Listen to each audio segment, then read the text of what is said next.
Afternoon, everybody. I'll wait a bit until everybody comes on, or a few people that come on. I don't know who's watching, who's working, who's doing what. When your daughter rings you when you're trying to do a live video. Yeah, so let's see who comes on. Anybody on? Right, so I'm just future pacing here a little bit. I talked to a few of my clients recently. Spoke to Victoria. Also speak to Fran. Right, I'll speak to just about everybody, to be honest, but I've sort of put together a bit of a video. Who's on? If you're watching, tell me, say hello, say your name, say something. I can't see any comments. Can I see any comments? So anyway, like I said, future pacing a little bit here. Oh, it's Victoria. Hello. Seeing you today. So, future pacing a bit. So, like I said, if you've nailed your diet, right, and it's been spot on, and I mean absolutely spot on, for like 4 weeks, you've been perfect, right, and nothing has changed, right, that would be the only reason to adjust your calories, right, or your exercise. Other than that, you should all stick to exactly what you're doing, but you need to be consistent.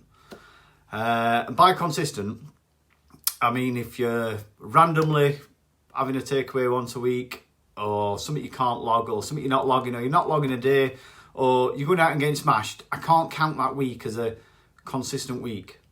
I'll need 3 to 4 consistent weeks of solid data and every week checking to be able to make an adjustment, because at the end of the day, don't get me wrong, I don't want to adjust your calories to something that's not going to suit you and not going to be right. I want it to be right, because obviously my reputation's online, and the only thing I want is for you to get results, by whatever means possible.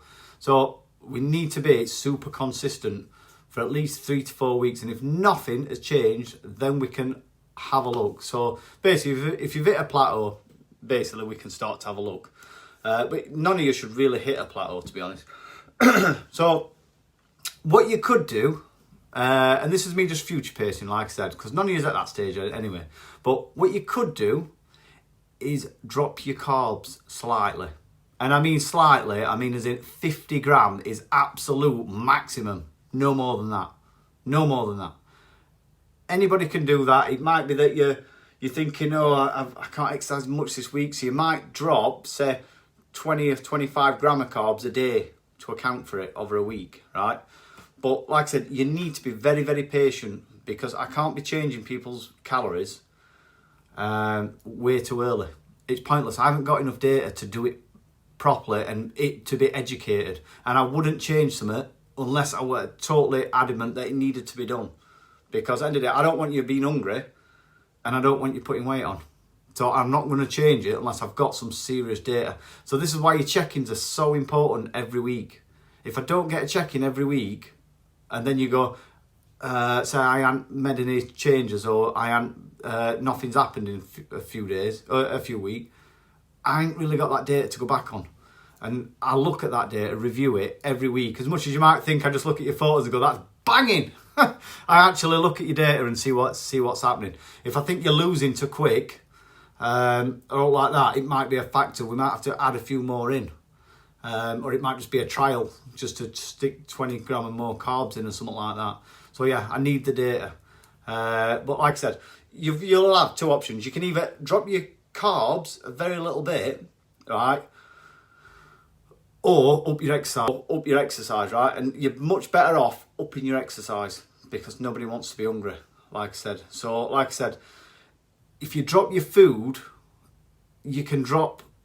Your body needs these nutrients and these vitamins and stuff like that. If you're dropping your food, you're actually voiding your body of receiving what it needs as well. So you've got that to take into consideration. So really, like I said, I'd rather you up your exercise. Some people might find a drop in food better because they struggle to get to the macros, but to be honest, get some more steps in. Walk a bit faster. Park further away from shopping centre. Take stairs instead of lift. Just little things like that will have a better effect of like a 4 week period than dropping your calories.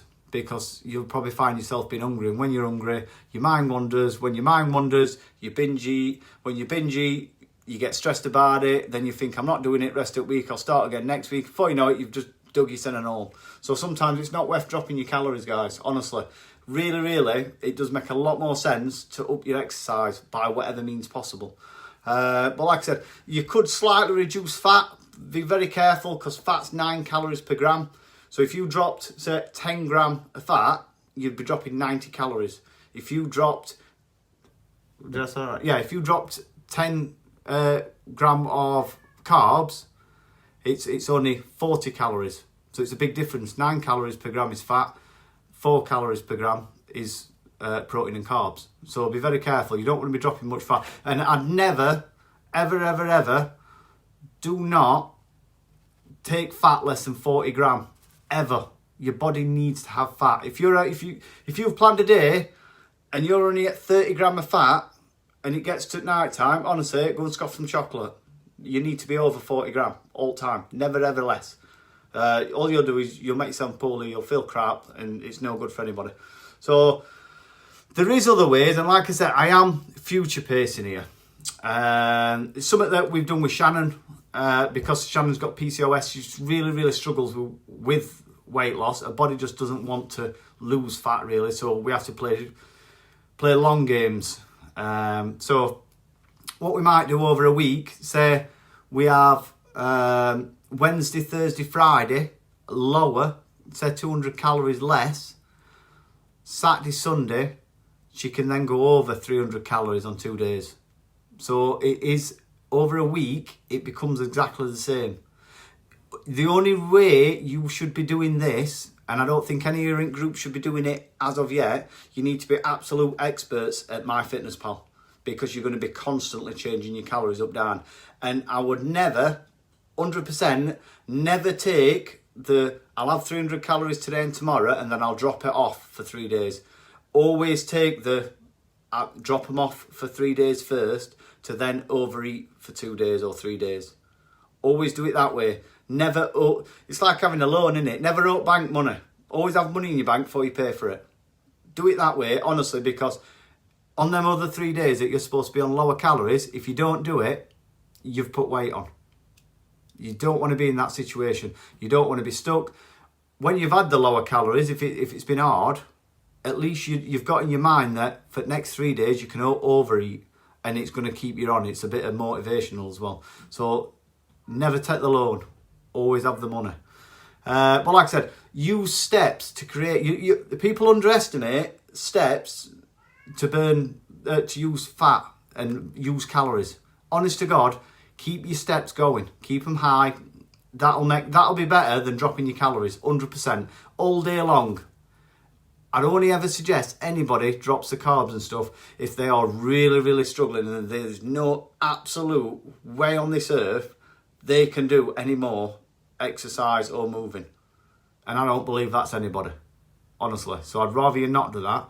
But then again, I'd rather you have the education and let me tell you and let you make your mind up, because that's part of this. I'd rather you have the knowledge. You have the knowledge, you can make decisions, you can look after yourself for life. I don't want anybody leaving this course not being able to look after themselves. So, you take that on board, up your exercise. Don't down your calories, unless it's extreme. But like I said, your body needs vitamins and minerals. It needs them. By dropping your calories, you're actually voiding your body of these nutrients and minerals and vitamins. You know what I mean? I'd rather pack me dinners out with veg, salad and stuff like that to keep yourself full. If you're struggling and you're finding yourself hungry, you're not eating enough veg. Guaranteed. Veg is literally nothing. You can eat as much as you want. Get your veg in. Get your salad in. Salad's literally nothing. Pack it into your meals. It'll keep you full. And honestly, if anybody feels bloated, it's because your probably fibre is really low. You're not planning your day properly or well enough. You're not having enough veg and you're not having enough salad. Get them in, honestly. I wrote loads of notes down. If I'm boring you, you can switch off and watch it later. But yeah, I like to educate. So, fruit. I'll move on to fruit. Be very careful. Fructose, it's sugar. It's calories. Anyone that says eat your 5 a day, sound. Eat your 5 a day, that's all your carbs gone for a day, near enough. Anyway, if I'm shredding body fat and I want to, I don't know, I'm doing something and I want to get super lean, like some of my photos, sometimes what I'll do, I might do a super strict, ultra strict month, get me sent back down to where I'm as flat, my stomach's as flat as can possibly be, right? I don't eat any fruit. None at all, right? I get my vitamins and minerals from salad and veg. Everybody can take that into account. Get salad and veg in your diet. Everybody. Another question one of you was asking, cheat meals. Cheat meal comes from bodybuilders, right? There's no such word as a cheat. It's a high calorie meal, right? And it comes from bodybuilders, right?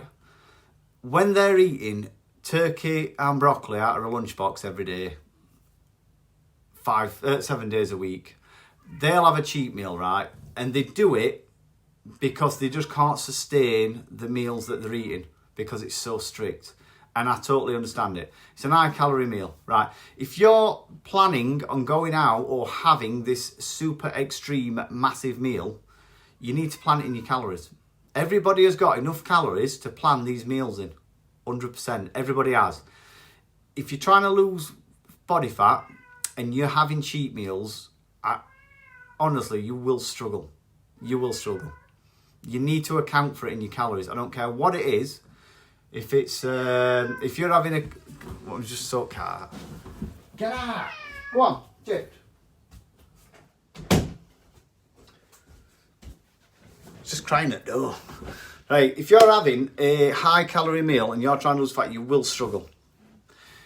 You can have a high calorie meal, but you need to account for it in your calories. I don't care if it's a KFC, you need to find it on MyFitnessPal and you'll probably find, if you put I don't know, say a chicken fillet tower burger meal, whatever it is. I don't even know what they're called. Chicken burger meal, right, chicken burger meal, yeah, we'll have that. If you're putting that in your calories, right, if you search on MyFitnessPal, you'll find some that'll be like, might be like 1,200 calories. And some that'll be 500 calories. And some that'll be 2,000 calories. When you're logging it, log the high one. Because I know what people do. They log the low one and go, oh, I accounted for it. Everyone's got a different opinion on what they are. You might be able to even search what it is on KFC website. I'm not sure. But everything should be logged. Best possible. If you're going out to a restaurant and you can't log what it is, you're going to have to take a good estimate, a good stab at it. Because you're going to have to log something. You should always log something. I always log something. Anybody can look through MyFitnessPal and see every day for probably last 2 years has got an entry that day or whatever. As good or as bad or as ugly as what it is, it's there. And if I ever need to look back, I can. But like I said, if you're planning a big meal, big calories and stuff like that, account for it. Nobody should need to cheat. Nobody should need to cheat. If you need to cheat, you need to come and ask me what, you need to come and explain to me why. And then I'll tell you why you don't need to cheat. But yeah, by all means, drop me a message. Anyway, like I said, you can drop up to 50 gram of carbs a day if you're really struggling. You could drop a few, say 20 gram a day, Monday to Friday, right? And then you've got 100 gram extra on Saturday, if that's what you need to do, right? Over a week, it's the same thing. It make no difference. Over a week, it should be the same. But only do it if you're really struggling and you need to do it. Consistency is much better. I can go into a lot more about cheat meals, but the reason that cheat meal is like I said, it's down to bodybuilders that eat out of lunchbox, and it's basically for leptin hormone.